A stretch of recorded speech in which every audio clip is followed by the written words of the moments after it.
There she is. Hey, Sarah.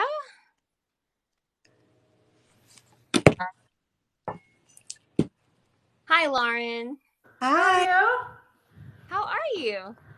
I am well, and I should probably warn you that there's going to be barking in my house in a few minutes, but it'll stop soon. My husband just had to run out, and he's probably going to get home like 2 minutes into this, and I have 5 dogs. So Oh, there's going to be like maybe when he comes home, I can mute it and you can talk amongst yourselves for a minute because it gets a little bit loud. that's okay. Sorry, You we can have tried to time it up. a little show and tell because they'll have to come Oh in and say yeah. hi to you, right? Right. Well, yeah. I think. Okay, so here's one of Oh, them. She's oh, Oh, Blossom. look Isn't at she it. like the cutest? She's such, and she doesn't like people. Oh, Like you oh would never know that. no. Like she's like such a sweet little. I know I love you. She's such a sweet little dog, but she doesn't like. She likes 3 people. 3 people and coffee. That's Blossom. Anyway, so they all hang out in my office, which is where I am right now. But anyway. So yeah, I might have to like mute it for a sec. That's they, completely they have fine. like You need a to do that. like a doorbell, dog doorbell explosion. So That's anyway, totally fine. hello. Well, thank you so much for talking with us. Well, thank you for inviting me. It's a pleasure. So, our audiobook club just started in January for anyone who hasn't heard. And one of our first picks was Satisfaction Guaranteed, which is a book that was written by Lauren. And she's written a few books. you. Cool. Written a few. Yeah. But we thought that would be a fun one to start with for anyone who maybe hasn't listened to a lot of audiobooks and wanted to give it a try, since it's kind of dual style, kind of multicast. So we thought that would be really fun. Um, so yeah, I think people have really enjoyed it. I'm glad to hear that. I'm thrilled. You and I were chatting last week how that book just kind of in audio continues, thankfully, to sort of be a perennial listen. I think partly because it's in the Audible Plus catalog, but I also think because, I mean, Jason Clark and Andy Arndt, but it also has the singing at the end, and I put it at the end because I know it's not for everybody, but it was just sort of a chance to do something fun and a little bit different. So it's nice that it was mostly fairly well received. Yes, I think so. So I forgot what year that came out. 2019. 2019. Mm-hmm. So did that series come out before or after Birthday Suit? That was after a birthday suit, which Okay. was my first multicast production. It was. Okay. So somehow, months and months ago, I think I was online trying to find out information about multicast. And I Mm-hmm. stumbled across a YouTube video of Birthday Oh. Suit. And Uh-huh. it was like this 12-minute video of how you got all these narrators together and Mm-hmm. everybody was in the same room Mm-hmm. doing the recording, which is not usual for audiobook narrators to do that. So Yes, that is that. Sorry, how did go that ahead. come about? I was going to interrupt before you even asked the question, so I'm sorry about that. You're Yeah, Birthday Suit was my first multicast, and there were 12 actors on there. I'm probably not going to be able to name them all off the top of my head. I'd have to open up the Audible metadata, so I will just give the leads, Sebastian York and Andy Arndt helmed that production. I am just such a theater fan. I grew up loving Broadway shows, just being like incredibly enamored of theatrical productions. And I had a very brief stint when I was 21 and 22 living in New York. Oh, I'm going to be an actress. This is great. I just auditioned and it was just absolutely horrible. Absolutely horrible. But I never lost the love for theater. And I think once I started writing, and once I started casting my own audiobooks and sort of falling in love as a listener with the medium, and also being able to well, frankly, control the casting. I thought this is almost my chance to kind of play in that theatrical sandbox, if you will, because for those who might not know, with a multicast production in the style that I did, Birthday Suit, every character is assigned to his or her own actor. And so you get to hear all of the different voices delivering the lines and playing the characters. So it has a little bit of a sort of an old school radio play feel to it in a way. It's still a book, but you definitely get to hear all sorts of different voices for the different characters. So yeah, they recorded it all in a studio in New York City pre-pandemic. and it was just very well received, which was wonderful. It was nominated, it won an Earphones, and it was nominated for an Audie, which was really great. I was able to take the cast to the Audies in 2020, right before the world shut down. Yeah, so, right so it was like 3 days before my husband and I went there. We were catching the flight back. Oh my God, what is happening? But yeah, it was sort of our last foray for a few years in the public space. I had a green sparkly dress. That was super fun. And yeah, so there you go. And I've done a few multicasts since then, and most of those, I did one called Instant Gratification, which follows Satisfaction Guaranteed, and that was actually done pre-pandemic. So all of the actors were in Los Angeles in a studio, and that was led by Andy Arndt and Shane East. A number of other actors, of course, were on that as well. And I've done a couple since then. My One Week Husband, Hopelessly Romantic Duet, but those were all done over Zoom, which seems to work fine too. Just a different kind of dynamic. Yeah, exactly. Yeah. It's like this. The actors, right? We're just all looking at each other on the screen. We're best friends on the screen. Which is so funny. We're all so used to this now, but pre-pandemic, man, I had barely heard of Zoom. The place where I worked, occasionally I would, schedule a Zoom call for my boss, but it was not a common thing. And now we're so used to it. Yeah, and I think at first when actors began transitioning to it, there's, this is how we're going to do it. Is it going to work? And a lot of them actually prefer it now for those type of duet productions. So, all right, yeah. Although at the time when we did Birthday Suit and Instant Gratification, I think there was a lot of legitimate joy from the actors in terms of getting together and seeing people. And actually on Instant Gratification, Andy Arndt and Zachary Weber had worked many, many times together on many, many books. It was the first time they ever met in person. And my husband was in Los Angeles at the time shooting video of the production, and he captured on camera the moment when Zachary and Andy met for the first time and hugged each other. It was very, very sweet. So you have a lot of that sort of dynamic when they were working together, just, being able to play off of each other's body language and just, getting those water cooler moments in person. But, the world has shifted, so maybe it'll happen again. If I do another one and they want to, but it's sort of up to them now, is my feeling.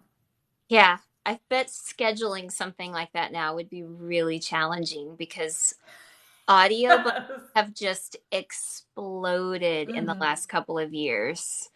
Yeah. Just in popularity and people learning about them and wanting to listen to them. So, but it's so fun. I love multicast. I think it just brings so much more to the story. And I've met so many people on here who, love reading and they love books, but they have just been really adamant about not listening to audiobooks because they just can't handle if, a male narrator is voicing female or female's voicing male. It's just really hard for them to get into the story. But as I've encouraged them and they've tried a duet style or multicast, all of a sudden, they love audiobooks now. So that's really fun. That's awesome. And I just wanted to say hi to JT. I know. It's just I remember I love you too. Thank you for stopping by. Hi, JT. I don't see all of the comments. I saw that one. I was like, oh, it's a nice comment. I know. Well, they're all nice. Comment too, so. Yeah, sometimes it takes a minute for them to pop up for some reason. Yeah. They don't pop up immediately. Um, well, Lauren, as I was telling people we were going to be doing this, some people sent in questions that they had for you about your Okay. books and about the audiobooks. And so there's just a few, but I thought we could go through that list. And then if anybody else who's here, if you guys have any questions, pop it up. And Rachel, just because I might miss them, Rachel's going to be taking notes and writing them down so that we can be sure to get to your question. All right, Let's perfect. see. So, one of the questions, what made you decide to pick up writing 10 years ago? Because Oh you've gosh. you've written over 100 books in the last 10 years, which blows my mind. That leads into another question. But what made you decide to start writing in the first place? I think, I mean, some of it is necessity. Had been, I have been writing as a career for most of my adult employed life, just in different capacities. I said in my newsletter last week, I worked in the TV advertising and entertainment business for a long time, mostly writing about it in various capacities. And it was a very enjoyable field for a very long time. I learned a lot. I was able to meet a lot of interesting people, interview a lot of interesting people, write about what they're doing. But the economy shifted, and yeah, like a lot of people, I lost a job. So, but I had been dabbling in novel writing and had written in some other genres that I'm not active in, so I probably won't talk about that. But at the time, it was very much okay. This is a transitional moment in my life, and I've always loved romance. Back when it was called chick lit, I loved the genre. Emily Giffin, Good in Bed, Jennifer Weiner. I'm sorry, I don't actually know how. It's never really stuck in my head how her last name is pronounced. Jane Green, all of those sort of like early writers of chick lit, I loved, and I loved the romance in it. So I just thought, okay, I'm going to give this a shot. And I read a few books in the genre, a few indie books, a few non-indie books. I read Sylvia Day, I read Kristen Proby, I read some others, and I just thought, all Yeah. right, you can do this. Let's make it a little sexier. Let's build up the romance. And then I put my first book out about 10 years ago this month. I actually think, was it January 18th? I think it was January 18th or January 20th. That was the original publication date of Caught Up in Us. And I said to Wow. myself, if I sell this certain amount of copies, I'll write another book. And I did. And then I kind of kept setting those goals. And yeah, so here I am. Stuck around. It's Kept writing. amazing. How do you come up with so many different ideas with so many books? Like what inspires you to create these characters and these scenarios? You know, I I think that's a great question. And at this point, I feel like I have so many sort of brewing in my head that the bigger issue becomes how do I get to them all? Uh, Um, which is great. I think it's sort of like a good problem to have, and I think that sort of comes from having this world that I've created. These various characters in New York City and San Francisco and whatnot, and they have friends and brothers and sisters, and you want to give them all stories, and you think about what their romance is. But I think a lot of it just comes, honestly, kind of from being a sponge, right? Like just observing the world around you, seeing people, how they interact, like watching a couple in a coffee shop, wondering what they're talking about, that sort of thing. Just kind of being an observant person. I also just I love TV shows. I love entertainment, and every time I watch a great movie, I'm like, oh, I want to go write that. But I mean, of course, I can't. It's somebody else's story.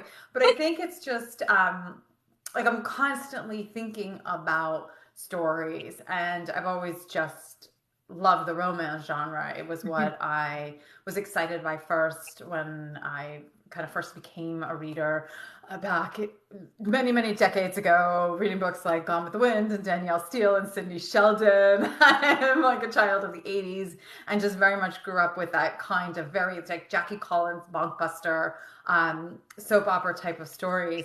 So I think honestly, just loving the genre for many, many decades just has me kind of like constantly attuned to potential stories. So, I mean, even when my daughter, who is a senior in high school, started dating a boy last year, I sent her a message at one point. I'm like, oh, so he's a friend of yours. And she says, this is not one of your romances. Well, we sort of became a friends too.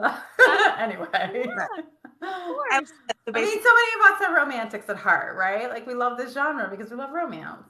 Of course. Rachel, were you going to say something? I was going to say, I love that. So you basically just make everything your muse. Yeah. Yes, exactly. Everything. You just romanticize life because, that's the hype thing right now is everybody talks about romanticizing your life. And it sounds like that's what you do. And you just use everything as your muse. Yeah, I love that. Well, yes, everything is my muse. Exactly. The world out there is your muse if you let us. So yeah, absolutely. That's absolutely the way it is. I love it.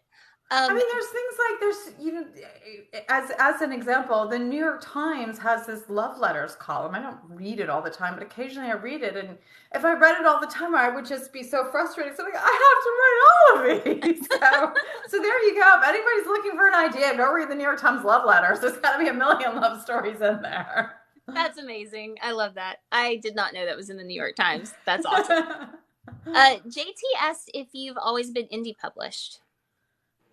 Yeah, for the most part, I did some work with Entangled early on when I first started. I have a series with Montlake, a 2-book series, and I did a book with St. Martin's Press, The Real Deal, that was narrated by Aaron Mallon and Zachary Weber in audio, and that came out, I think, in 2018 or 2019. And I have done a number of Audible originals. So I have a deal with Audible where I write certain books for Audible that are released early in audio, usually about 2 months early in audio. It sort of depends. Some are 3 months. So in that sense, I have some deals, but I'm really happy being indie published, and I think I'm better off being indie published because I really enjoy control a lot. It gives you a lot more freedom. Yeah, I like to be able to set my own schedule and make my own decisions. So yeah, I've mostly been indie published, and I imagine I will probably mostly stay indie published. Very cool. Hold on, my iPad keeps shutting down on me. I love how Val says Danielle Steele is the gateway for many a young lady, right? It's so true. And I was doing a blog post for Fresh Fiction recently, and I had to look up which the first book of hers that got me hooked, and I was like, oh, I just remember being 12 and reading Danielle. And I lived in San Francisco. I was not in San Francisco at the time, but I lived in San Francisco for about 15 years. So, of course, it did what many San Francisco-based writers would do, which is go stand in front of her house like, oh, there she is, upstairs on her typewriter. Like, hello, in your gorgeous mansion. Oh, yeah. I mean, it's kind of like that now with, book signings. Yeah. All of us want to go and meet our favorite authors because you guys have impacted our lives so much. And we have such an emotional connection to your stories and your characters. So we won't come and stand outside your house. But thank you. We make him stand at your table and chat. That works. Perfect. I love it. Take some photos. So speaking of your audiobooks, so I have heard of the Blakely Bunch, this phrase. I'm not exactly sure where it came from, but how did all of that come about with turning your books into audiobooks? Some of those top tier narrators that those of us who listen to audiobooks, we know all of their names. We recognize all of their voices. Mm-hmm.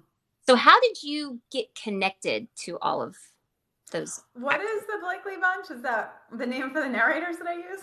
Yes. Oh, I didn't know that. I've heard the You Blakely haven't heard the verse. Blakely Bunch. No, I didn't. I didn't That's know. hilarious. No, I have heard that floating all around in book blogs and audiobook blogs, and on this app people will talk about the Blakely Bunch. Oh my gosh, that's So funny. yes, just I mean, with you talking about the like Birthday Suit and Satisfaction Guaranteed, and I guess Jason Clark, maybe he had just gotten started around the time that you cast him for Satisfaction Yeah, Guaranteed. I like to pretend. I like to pretend I discovered it. Kathleen, I'm glad that you have found a lot of my books on Audible Plus. Sorry, I just want to. Like, Yes, I occasionally want to try to acknowledge a comment when I see it. please do, So, please do.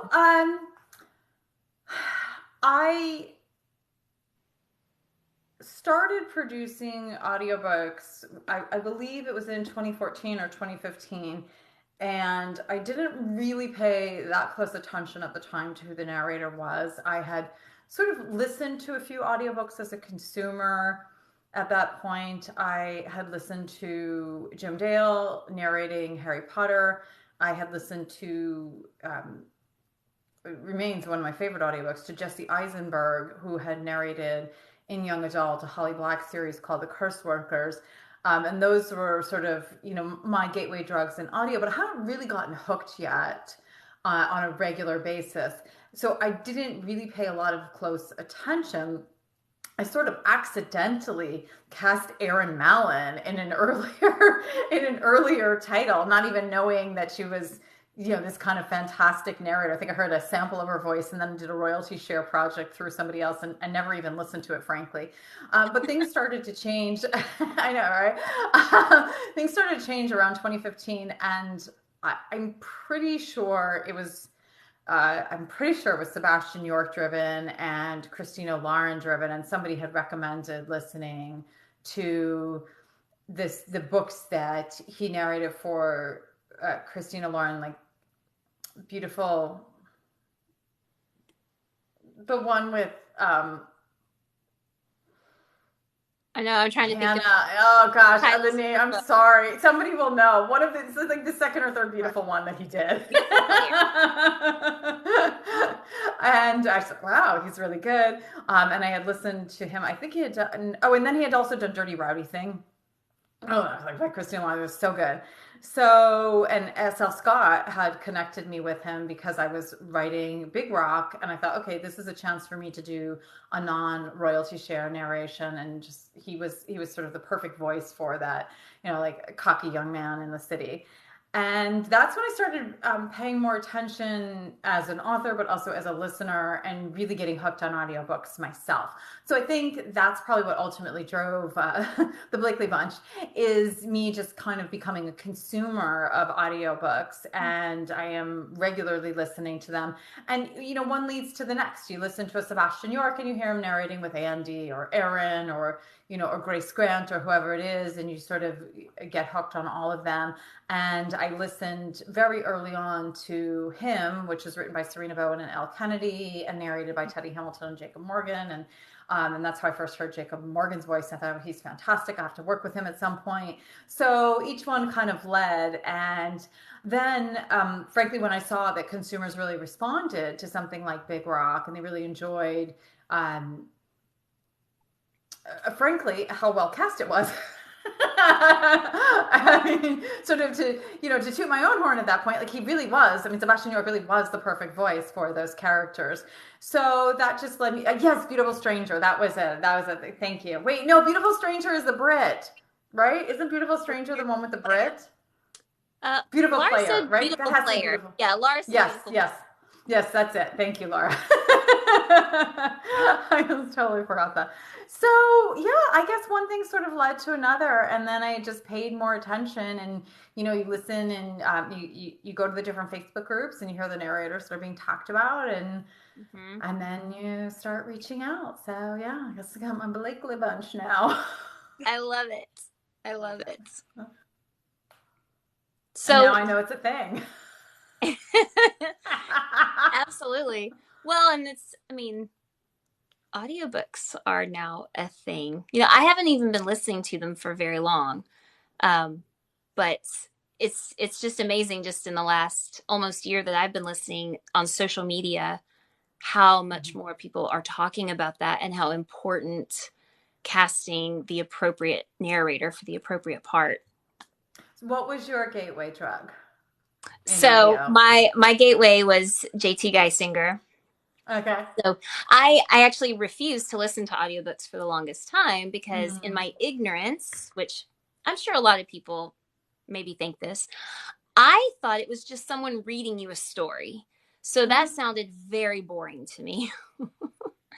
I did not think of it as being actors Mm-hmm. really becoming characters. I was just ignorant about it. So I had to paint my kitchen, and I had already read her book, Melt for You, and I loved it. So I thought, well, if I'm going to try it, why don't I listen to one that I've already read? Because then I already know the story, because I was also afraid maybe I couldn't pay attention. Yeah. So I painted my kitchen while I listened to this book that I loved reading, and then I loved it even more after. Ah, that's great. And I thought that this is what an audiobook Mm-hmm. is like. And then I just kind of went through a spiral and started listening to a bunch of books I had already read that I loved. And yeah, there was no going back. Yeah, it's a great way to experience a beloved story again. Yeah, that's what Yeah. Robin just said. That's how she started listening to books already read. That's what I recommend for people who haven't ever done it before. Like, pick a book that you love and try listening to that book and see Mm-hmm. if it hits you differently. I did the same thing with Teal Swan's The Takeover Mm-hmm. because I remember reading it and loving it and laughing so Yeah. hard.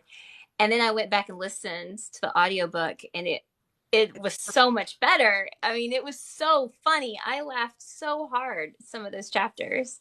The way Yeah, that's a Sebastian great Moore book. kind of carries that sense of humor, he was so Yeah. great with it.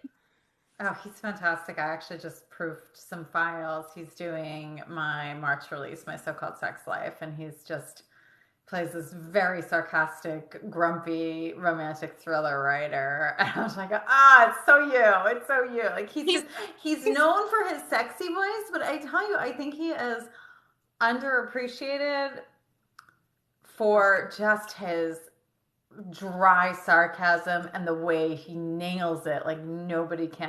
And I don't know that he's actually underappreciated. I think that's probably a lot of the reasons why he's popular. It's just he has that deep sexy voice that we kind of glom onto first. But one of the reasons that deep sexy voice works is he knows how to deliver the lines with yeah. it. Yeah, he is great. Yeah, Tristan with the kids in that book. I was laughing until I was crying. It was so funny. Yes. And yeah, that deadpan comedy, he's Yeah. really good at delivering that. Yeah. He's Let's see. I'm going fantastic. back to make sure we didn't miss any Okay. Yeah, I saw a couple flying questions. by. Okay. What made you decide to include Q&As and bloopers at the end of some of your books? They are great. Oh, I Yeah, agree. I love that. thank you. Thank you. I saw that one fly by. And, I don't actually know where that originated from, but I think I'm guessing it was my audio producer, Tyler Whitlatch. He and I have basically worked together since Big Rock. He's produced nearly all of mine. And I think when we did Birthday Suit and we were planning it, I think he mentioned the idea of bloopers, and they were so well received. Oh. I mean, who doesn't love bloopers? Who doesn't love bloopers? are just absolutely the best. And I have this duet, the book that's coming out in duet in May, I think, is the release date for Limited Edition Husband, which is an romance that's narrated by Teddy Hamilton and James Joseph. And I had written it in advance, so they recorded it in the fall, and I was proofing it, I think, sometime in December. And usually I'm pretty good with my own books, and I don't listen to the bloopers first. Some of my proofers will always listen to the bloopers first. But in this case, Tyler told me that I just had this hilarious blooper reel where they were talking about an affogato, which is a type of coffee drink. And they did the two of them, like one's Brit, one's American, did this entire riff of like, let's go to Bloomsbury and get an avocado. And they did it in like 20 different accents. It was so hilarious. And I wound up listening to my own bloopers 2 or 3 times. It was so self-indulgent. I can't wait to hear y'all. If you listen to Limited Edition Husband, let me know what you think of the avocado blooper. So I think Tyler really kind of got me hooked on the idea of doing them. And I think just, I mean, we all love Q&As. I mean, that's what we're doing right here, right? We just love the chance to get to know authors and narrators. And I'm very much a narrator fangirl and an author fangirl. I mean, I actually just, I'm going to totally go off on a tangent, but just because like I truly do fangirl over different authors. I read a book on Kindle Vella recently, which is Kindle's serial reading platform by Rebecca Zanetti. And I just, the first time I read her, and I loved her. I went to her website, sent her an email. I'm like, hi, I write romance too. I really enjoyed Knife's Edge. She's like, yeah, I know who you are. I'm like, but I really loved it. It was so good. I totally did that fangirl thing. I'm like, when is the next one coming out? I need it. So yeah. So I think having the mentality of just, you know, like really liking authors and narrators and the genre has helped drive some of the things that I've been able to do. I just think about what I really enjoy. And sometimes it's the same thing. That is so fun to hear because, I mean, we just love authors and narrators so much. And we, you know, in this community, we get so excited when someone likes one of our videos or comments. Freak out about it when someone starts following us, you know, an author we love or a narrator. So I love hearing that an author such as yourself, you still get like that with other authors and narrators too. I do. Yeah, and I'm not afraid to arc beg. If I see an arc that I really want, I'm like, let's see. How can I get an advance copy of this book? Give me a copy, please. I think anybody would give you a copy. That is awesome. Okay, I'm going back and looking at some. Okay. When we were talking about the gateway drug, the first audiobooks you listened to, Bookish Emily said the first 2 books were Hopelessly Romantic, the duet. That's fun. Those are on my list. I want to listen to those at some point. Okay. Let's see. And I'm glad that you tried those, Emily, and liked them. Men of Summer. Mm-hmm. I don't think I've heard of that one. Scoring with Him, Winning with Him, and All In with Him. That's an MM trilogy of mine. Oh, a trilogy. Okay. Yeah. So if you like Turn Me On, let me know. I'm almost done with it. I like it so much. They're so good together, aren't they? They really are. I can't believe I have not listened to one of theirs yet. I hear people talk about it all the time. Yeah, and they're so good. I mean, I sent Jacob a message about just how well he copies Teddy's voice. It is amazing. I know. They're really fantastic. Like I don't know how he does it, but he sounds just like him, which makes it very, very fun. Yeah, and people have occasionally asked me if I would ever have them duet, and I think, well, I mean, there's do I need to? Because we also I love Jacob's voice for Teddy, and I love Teddy's voice for Jacob. I don't know that I need to. That is so funny that you said that, because as I've been listening to this, in general, I prefer duet style narration. Yeah. But as I've been listening to this, I thought, I kind of like this dual thing. I like this a lot. This is nice. Yeah, they really, really complement each other so well, and they're just they're one of those magic pairings. You know, they just truly are. Yeah. Okay, what are some Michael. Michael and I talk a lot about how much we both love Teddy and Jacob. Because, I mean, who doesn't? How can you not? They're so good. Magical with Teddy and Jacob. What was the first part? It bleeped out. I couldn't hear you. Jessica said One Time Only is magical with Teddy. Oh, you know what? In that one, That's fine. They narrate the entire book in dual narration except for the epilogue. So I just wanted to hear them in duet, and they do the epilogue, which is an extended epilogue. It's about 30 minutes. So if you ever do want to hear them in duet and how they sound together, and they sound amazing together. I mean, they sound great in duet. And you're like, oh, this is almost the same. But yeah, so I just really wanted to see how they would sound together. So yeah, so they did that ending one in duet. I'm gonna have to go back and make a list of all of these books that people are talking about too. Yeah. Here's a great question. Do you want me to answer that question? Oh, sorry, go ahead. It was the one about how if you want something in duet or dual style. I'm just about to ask you that because it came in my time. Yeah, I saw that. I was like, I hope she grabs that question because that is a good one. Sometimes it has to do with the accent. I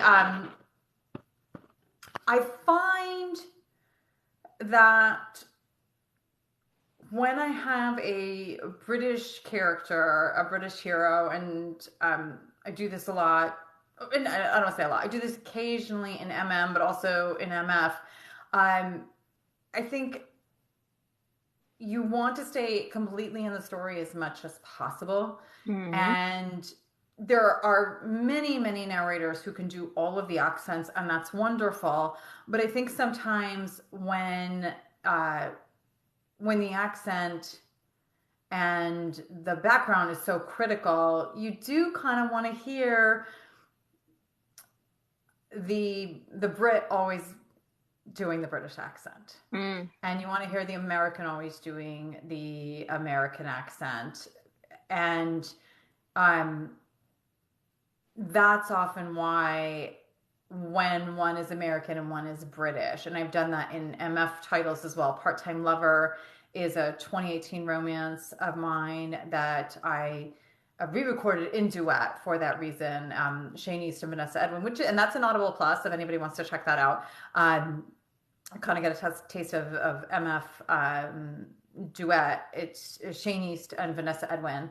And I just, I want to hear the woman doing the like American woman's voice, and I want to hear I want to hear Shane East, sexy deep baritone in the man's voice. So a lot of times I make it for that reason, and then sometimes, in the past I had a series, The Guys Who Got Away, where I had Dear Sexy Ex-Boyfriend and The What If Guy. Dear Sexy Ex-Boyfriend is a British man and an American woman. The What If Guy is two Americans. But I just kind of wanted to give the listener something special, so I made the decision to do both of those books in duet. The first was Shane and Andy. The second was Joe and Andy.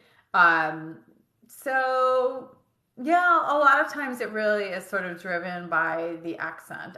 Sometimes I say, okay, you can handle a British accent, go for it. Go for it, American narrator, and British narrator, vice versa. So, hi, Brittany. That's so interesting. How many books do you have on Audible Plus?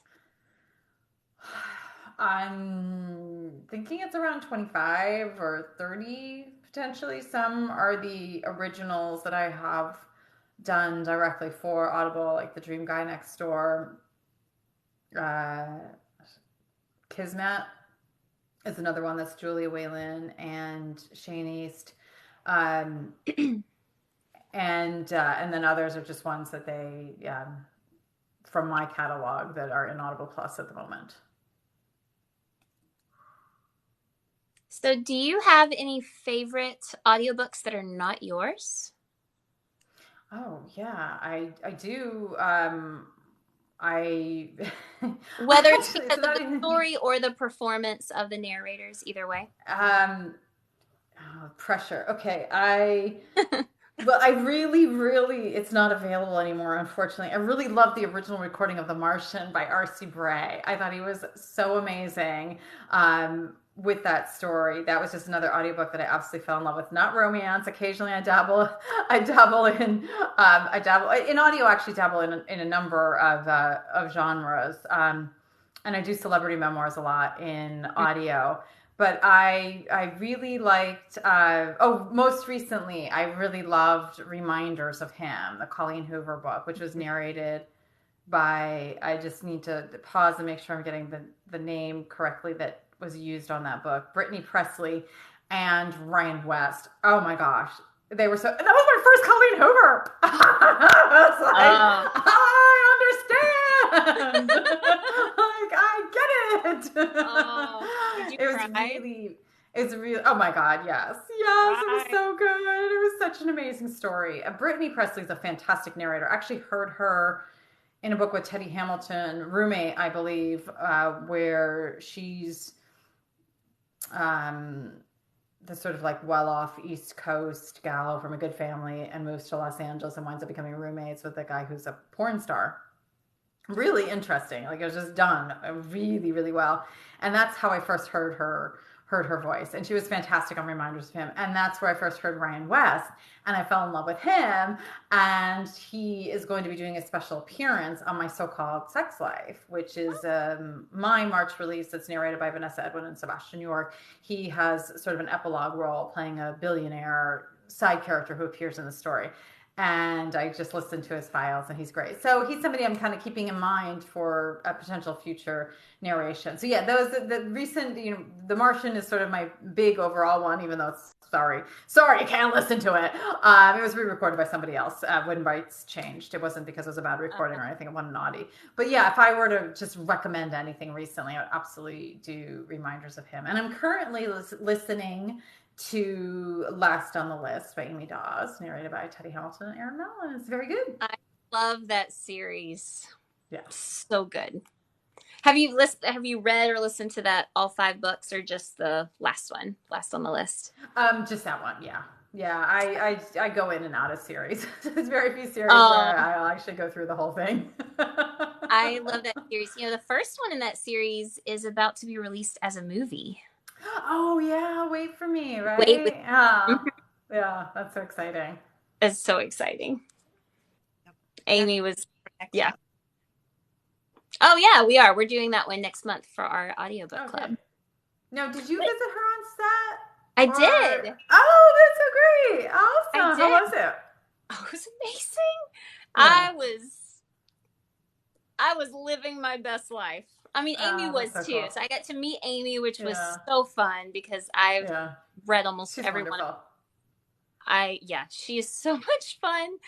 And just being on a movie set was really interesting. Just watching how they would do the same scene over and over and over again. They would just move the cameras different, that's cool. directions. That's awesome. It was fun.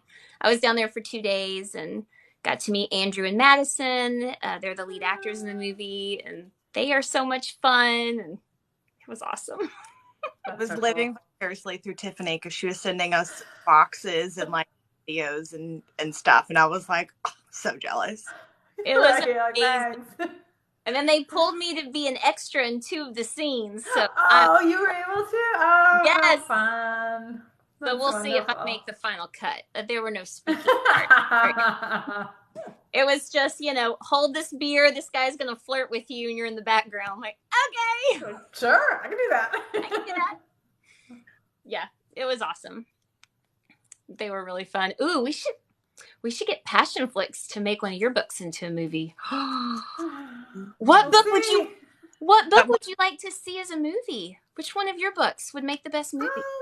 I think Big Rock, it would be fun. It would be great to see that because that's sort of a fan favorite series. So, and it's, fake fiance and very focused on, it's friends to lovers and fake fiance. And it just kind of has like a lot of fun scenes in New York City and Central Park. You're writing it down. You go campaign for me, Tiffany. I mean, I know some people. So yeah, see, there you go. Yeah. I think you can do a little submission. She's going to fill it out for you. And then I'll be an extra somewhere in the back. Right. And my hair will finally look better. It won't look like this. It looks great.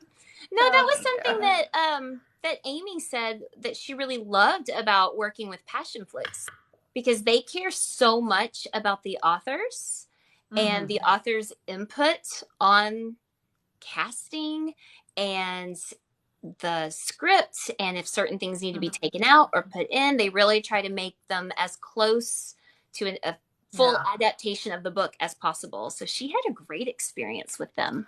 And I'm good friends with Kay Bromberg, and she said the same Oh, thing with the Driven series. She just, I love I think it was a really wonderful experience for her to be able to work on it and really participate in that fashion. So, I mean, I only hear amazing things from the authors who've had the chance to work with them, which is great. I'm glad that that my colleagues are having good experiences. Yeah. Someone said Men of Summer would be serious.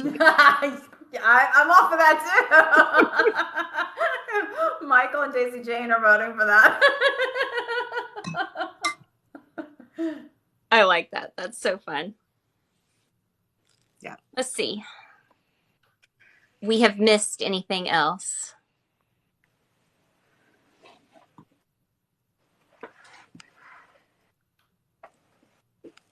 Oh, this is a good question. So if someone has not yet read any of your books, so you're new to them, what books should they start with? Listening, you mean? Yes. Okay. Well, listening or reading, either way. There might be some people in here who haven't listened to audiobooks. Right. So, I mean, I keep going back to Big Rock. I think I have like that I one. think it's a good Lauren Blakely gateway drug. I think recently The Virgin Next Door, which was my summer 2022 release, is sort of just a very fun, sexy, little bit zany, hot mess girl in the city type of story. Runs into hot nerd guy. Fun pets. I write quirky pets. I think that's a good one. And in audio, Vanessa Edwin and Teddy Hamilton narrate it, and that's one I would definitely recommend to people. I know that I think Wanderlust, if somebody wants something, it's a 2018 title. If somebody wants something very kind of swoony, like Big Love, it's like this love story in Paris. It is narrated in audio by Richard Armitage, which is great. It's the only book he's narrated for me, though, so sorry. You're only going to get Richard once on my audiobook, so I have to just kind of warn people, like, enjoy it. It's the only time I have Richard Armitage on a book. And, I have a new release that came out a couple weeks ago in the RSVP, which is narrated by Vanessa Edwin and Joe Arden, and I think that is sort of a good introduction to something that I'm working on now and sort of a direction that I'm going in. I'm sort of been kind of captivated by these forbidden stories of younger women and slightly older men. So that's been really, really fun to work on and to write. So, I mean, age. And of course, if somebody likes MM and is listening to MM, Hopelessly Romantic is a lot of fun in audio, and I would probably also, Men of Summer, because it has that athlete, like it's two athletes, it's two baseball players on the same team, so it's just got the whole forbidden. It's got a lot of things that really work in MM. It's, first times, forbidden, emotion, heartbreak, The best. baseball, People, hot man.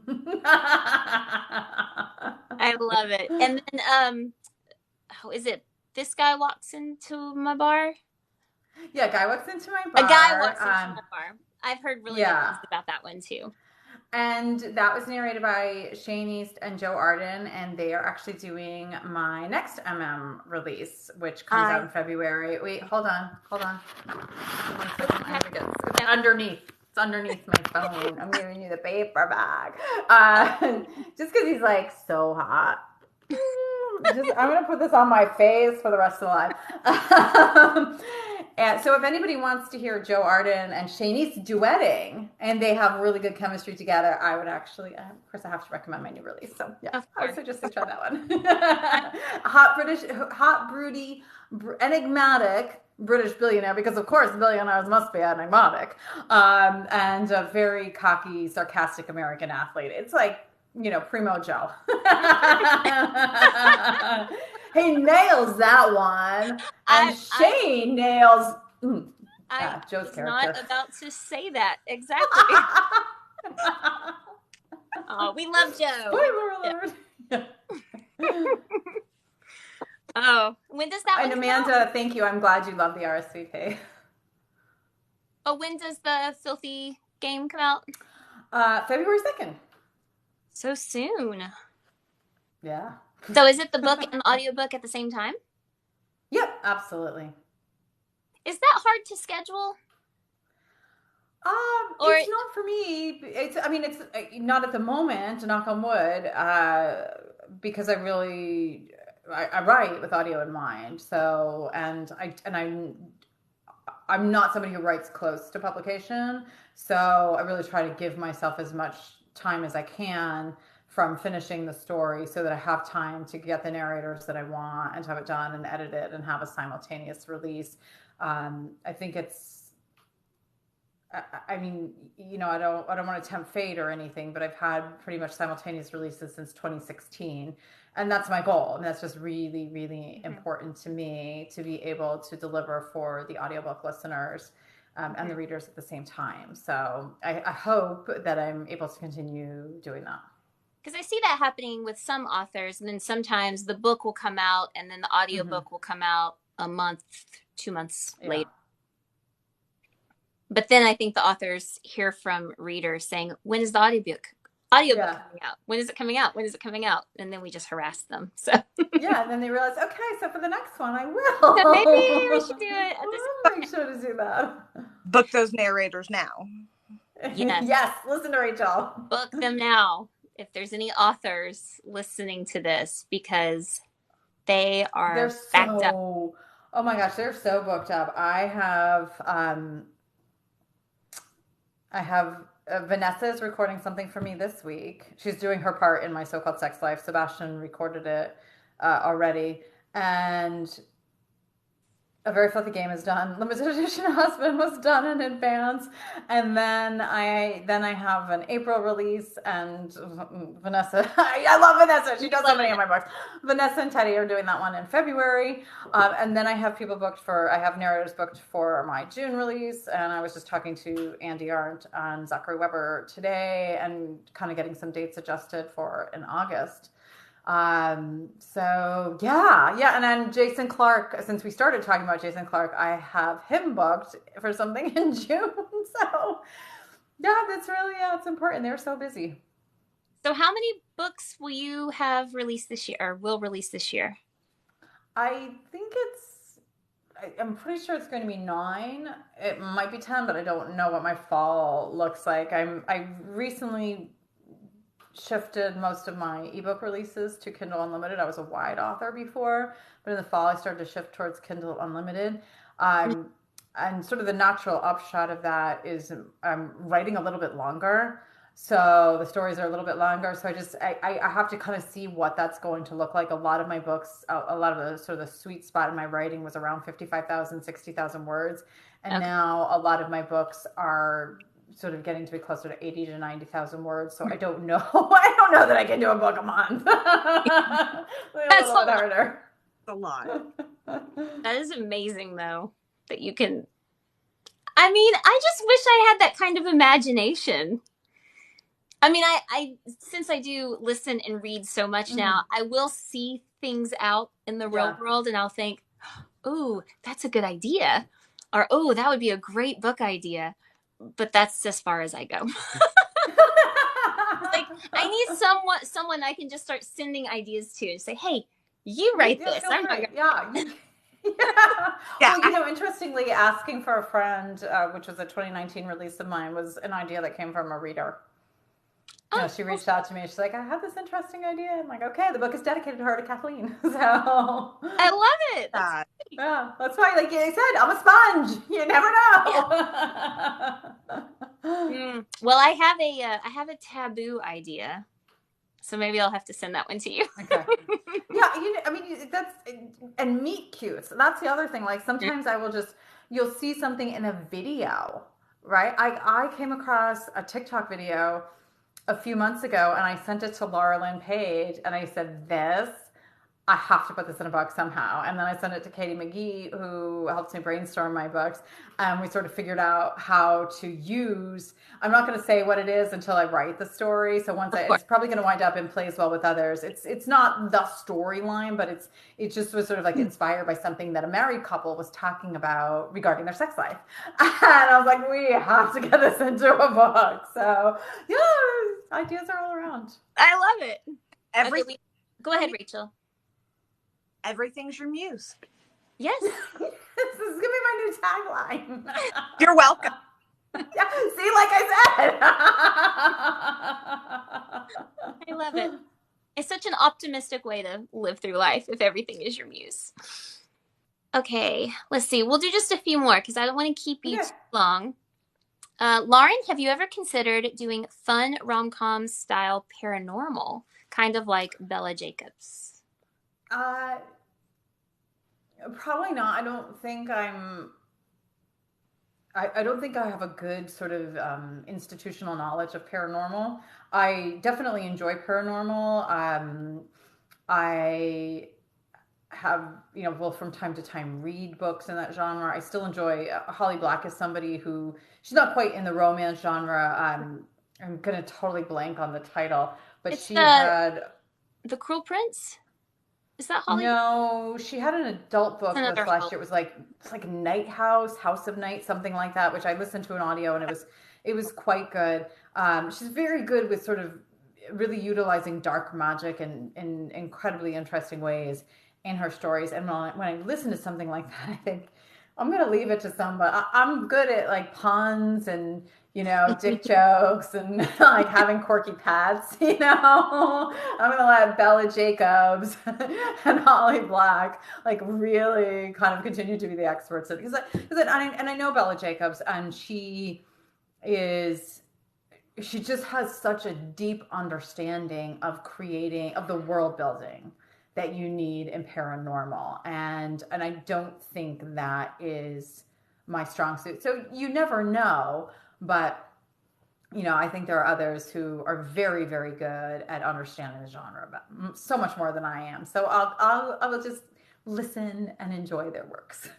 No, I don't do a lot of paranormal or fantasy, but I feel like there's a lot of rules that you have to know ahead of time before you write something like that. Maybe. Yeah, I think you definitely have to have some consistency with your world building, right? I mean, you can build your own, but how does if it's witches and wizards, like how does the magic work? Right. How do you make sure that that it's not just arbitrary, that there really are consistent rules within it. So my hats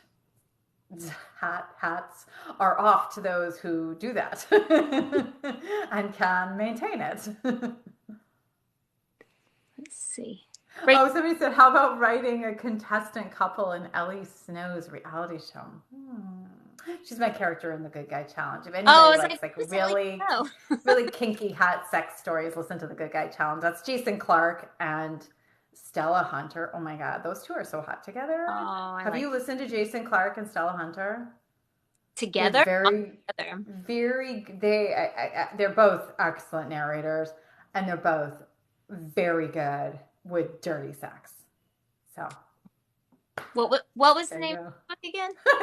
The Good Guy Challenge. That's my book that they narrated. But they were really perfect. And I wrote it with them in mind, sort of talking about writing with audio in mind. I very much wrote the story for them, and the heroine, Ellie Snow, is 26-year-old former actor turned TV writer, and she moves to Los Angeles for this show, this television show that she's writing called The Dating Games.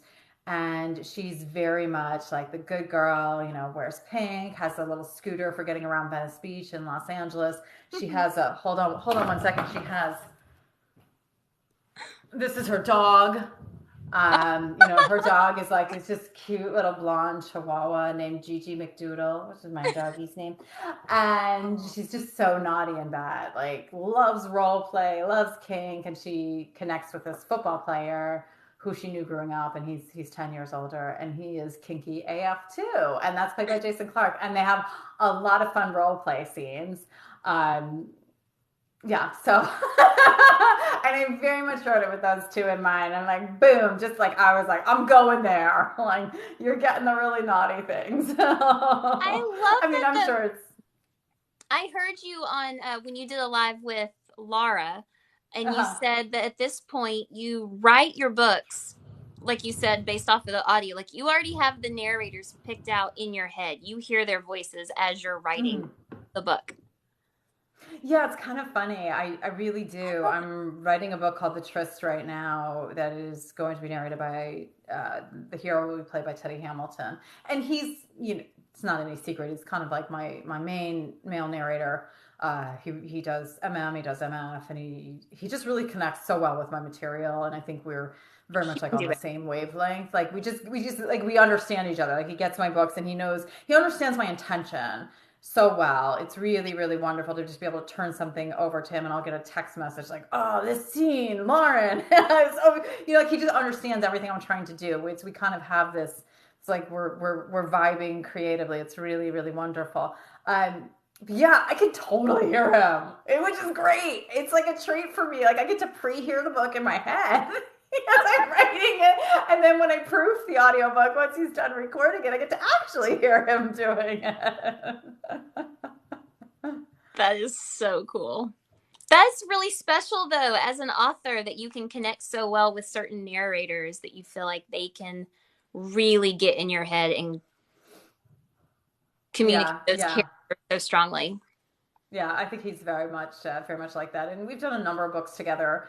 And it wasn't an immediate thing. I mean, I think he's always done a good job, but you can sort of see, like, with each progressive story, like the understanding of the intention, and the way he just kind of like rides the text like a wave. It's great. It's great. Someone asked, what was the name of that book that you're just talking about with Teddy?